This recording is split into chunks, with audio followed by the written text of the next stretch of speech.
सोनवा के रात चढ़ी आयली भवानी माई पगड़ी से रहिया बाहर लेवे दे।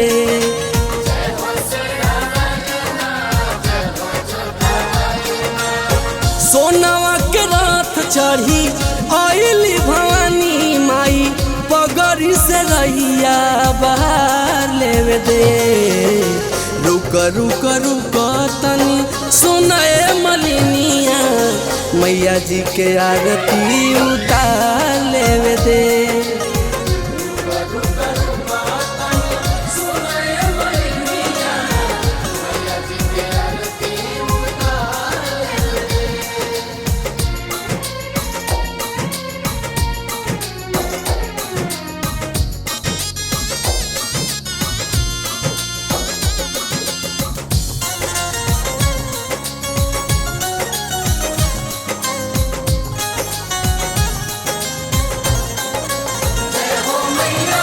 हारल थाकल होई है मयरिया पहिले पौआ पखारब हो।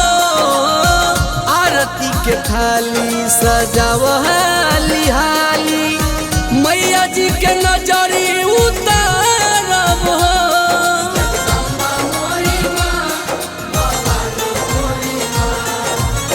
हारल थाकल होई है मयरिया पहिले पौआ पखारब हो।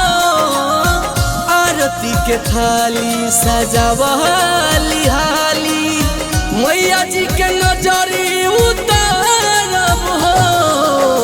साल भर के बाद माई दिली दर्शनवा मोहनी मूर्तिया निहाल लेवे दे।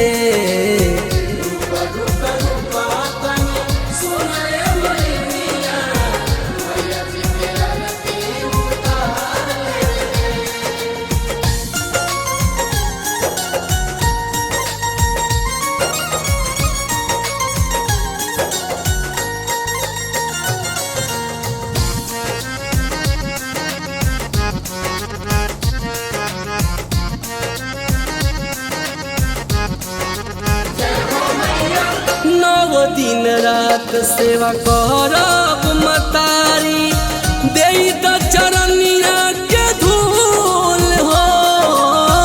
माथवा पाथ रख द सूरज मल के माफ करी होई जवन भूल हो।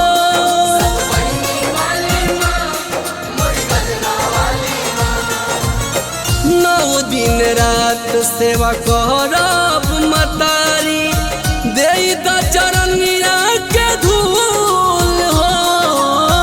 माथवा पाथ रख द पर दुमन के माफ करी होई जवन भूल हो। सोरहो सिंगार अब ई बात बाकी लाल की चुनरिया ओढ़ा लेवे दे।